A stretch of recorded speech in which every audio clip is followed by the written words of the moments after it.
Agaasimaha Waaxda Aasaarta Qadiimiga ee Wasaaradda Ganacsiga warshadaha dalxiiska Somaliland ayaa la iibiyay Cabdiraxmaan Baylood oo maanta u tiray magaalada Borama ugu horeeyay qaar ka mid ah rafeeda gobolka Awdal oo wax ka weydiiyay ujeedada safar shaqo ku jooga maalmihii ugu dambeeyay magaalada Borama ee xarunta gobolka Awdal ayaa agaasimuhu waxa ka warbixiyay socdaalkiisa shaqo ku jooga magaalada Borama waxaana uu sheegay socdaalkaas uu sal ku hayo inay soo indhayaan ismaanaanta soo kormeeraan xarumaha Aasaarta Qadiimiga iyo dalxiiska ee gobolka Awdal ugu horeyn agaasimaha Waaxda Aasaarta Qadiimiga ee Wasaaradda Ganacsiga warshadaha dalxiiska Somaliland oo ka warbixinaya socdaalka shaqo ku jooga magaalada Borama ay waxa haladiisa kamid ahaa labada qodobeen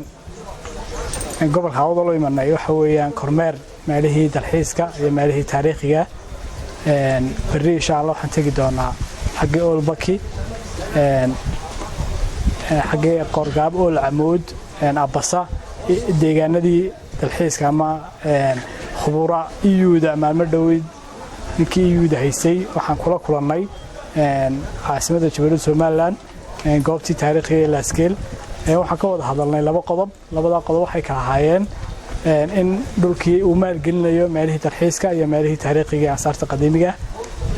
aad baan ugu mahadnaqanaa cid walba oo taariikhda ilaalisa gobolka guud ahaan fariimaan u diraya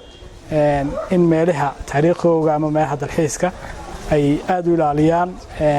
bilicdan ay ka shaqeeyaan oo goob walba oo lagu dalxiiso waa goobaha bilicda laga shaqeeyo haddaan tusaale soo qaadano wadanadan horumaray ee Kigali ka mid tahay nadaafadda iyo waxay ku dadaaleen Afrika waa number 1 marka labada qodob ee ugu muhiimsan waxa weeyaan kormeeradan ay EU bisha December bilaabi doonto baan gobolka Awdal u imanay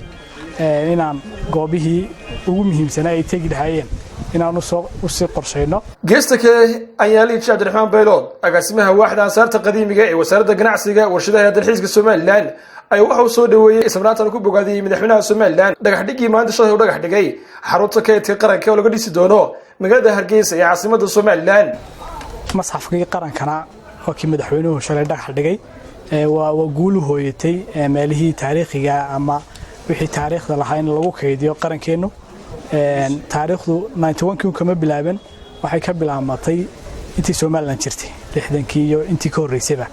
taariikh weyn waan leenahay in lagu kaydiyo oo bogaadinaya